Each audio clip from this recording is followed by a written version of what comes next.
last night about New Zealand, and we found out with terrible information, even on the internet, that a gunman entered into 2 masjids, 49 people were killed, 41 at Masjid al-Noor, 7 at the Linwood Mosque, another died in the hospital.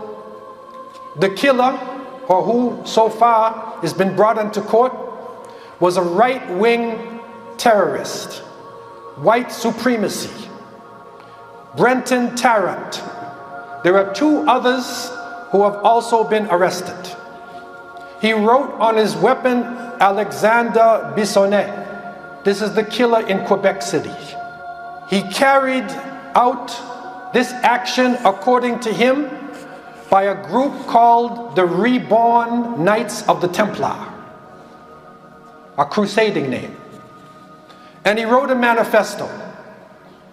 He called it the Great Replacement towards a new society. And the essence of this manifesto comes in 3 areas. In his manifesto, the essence of his reasoning was, number 1, and these are his words, to directly reduce immigration rates in European lands by intimidating and physically removing the invaders themselves. Intimidation, physical removal. Number 2, to agitate the political enemies of my people into action, to cause them to overextend their hand and experience the eventual and inevitable backlash. So he wants Muslims to overreact, to make a backlash in these lands in order to carry out their plans, to incite violence, retaliation, and further divide between the European people and the invaders who are currently occupying European soil. This is the delusion of an insane terrorist. But this is something which is not new to us. It is a manifestation of Islamophobia. Let this word be imprinted in your minds and the minds of our children. Let it be known in the society. Let us be vigilant never to let any situation with Muslims pass without mentioning Islamophobia, the illogical fear of Islam and Muslims. Because now it is showing its murderous hand. But we have to remember that there is a $2 million Islamophobia machine in America, pumping out information in order to rile up small-minded people. We know it kills because we suffered the Quebec massacre. 2 months ago in Edmonton, right-wing terrorists entered the masjid. But fortunately, they were escorted out. Muslims were ready for them, and they took them out. In India, there are daily beef lynchings.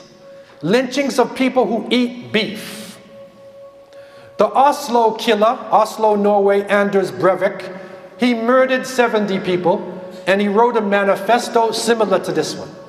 Islamophobia has created the largest refugee camp in the world in Burma, in Myanmar, of the Rohingya people. Islamophobia, this irrational fear in China, has created the largest concentration camp in the world. 3 million Uyghur Muslims put into concentration camps. Indian Islamophobes stripped 4 million Muslims in India of citizenship. And the United Nations Genocide Watch, they're watching India now for a potential genocide. In the Central African Republic, something which does not make the news generally, every single masjid has been destroyed. 500 masjids have been destroyed in the central. Right now, The third of our harams is under attack. In Bab al-Rahmah, a locking cage has been put there to lock out Muslims from coming in. Thousands of Muslims are praying there and demonstrating. And recently they were attacked inside the masjid. You don't see it in the news. They were attacked inside of the masjid. And so it continues. The reality of our situation continues. But we need to remember the example of Prophet Muhammad alayhi salatu wasalam and his companions. Hasbunallah wa ni'mal wakil. They took a stand for Allah subhanahu wa ta'ala. They had what we call husn al-dhan billah. We have to have the best belief, our understanding of Allah subhanahu wa ta'ala. We don't know the future. And if we don't know the future, then we shouldn't be afraid of the future. Because Allah subhanahu wa ta'ala knows what will happen in the future. And husn al-dhan billah will tell us we believe in Allah. We believe that Allah has the best for us. Some of us will live longer. Other of us will depart this earth, inshallah, in a state of Islam. We have to have this positive understanding of the Creator of the heavens and the earth. And that is the test that this ummah is under right now. We are under a test. We are in a purge that Allah will cleanse us. Allah will decide who is real and who is unreal. But after this, what is going to happen in our society?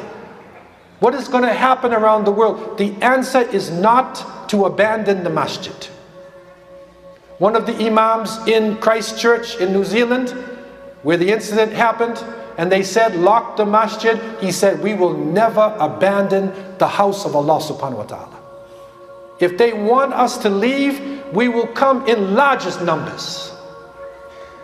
If they want us to leave Masjid al-Aqsa, if we get an opportunity, we will go to Masjid al-Aqsa. Never abandon the house of Allah subhanahu wa ta'ala.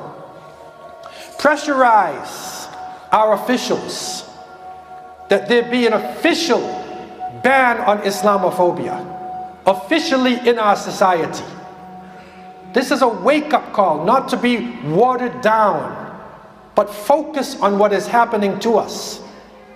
Because by circling our wagons, by supporting one another, by setting up the institutions to defend our children, defend our society, then we are setting a strong direction for the future of Islam here as in the rest of the world. This is a critical moment for our ummah. Allah subhanahu wa ta'ala has blessed us with the last testament. He has put it in our hearts and in our minds. And do not think that we will not be tested. Do not think that fitna, that trial and tribulation will not come to us as it came to believers before us. But the believers took a stand. They had husn al-dhan billah. They believed that Allah would do the best for them in this life and in the hereafter. So let us dig down deep. If the fear is in our hearts, take it out. Because only Allah subhanahu wa ta'ala knows the future. And it is better for us to die, to leave this world as men and women of Islam, instead of turn our backs in fear. We believe that our brothers and sisters are making a transition into Jannah. That inshallah, they will be shaheed. And one of the things that the shaheed will say, as reported by the Prophet ﷺ, when they asked the shaheed, what would you want the most? And he would say, I want to return back to earth so I can die again for Allah subhanahu wa ta'ala. From what I am seeing now, the grace that I am seeing now. And so let us remember our brothers and sisters constantly all around the world where this is happening. Let us remember not only with our dua, but with our assistance, with our intelligence, with our knowledge. This is the time to close ranks. And for believers, if we have patience, fortitude, then this can turn into a positive situation for us, instead of being one to cause depression and anxiety. Allah subhanahu wa ta'ala is the creator of the heavens and the earth. When we say Allahu Akbar, we mean it. That Allah is greater than everything in this world.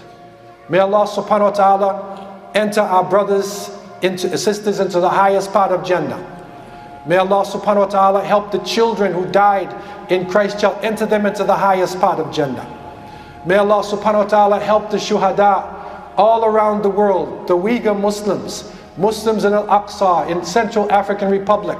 May Allah make it easy for them, tighten their ranks. May Allah help believers throughout the world and raise up leadership in the Muslim world to take us from darkness into light. And may Allah help all of us that our last word would be kalima la ilaha illallah Muhammadur Rasulullah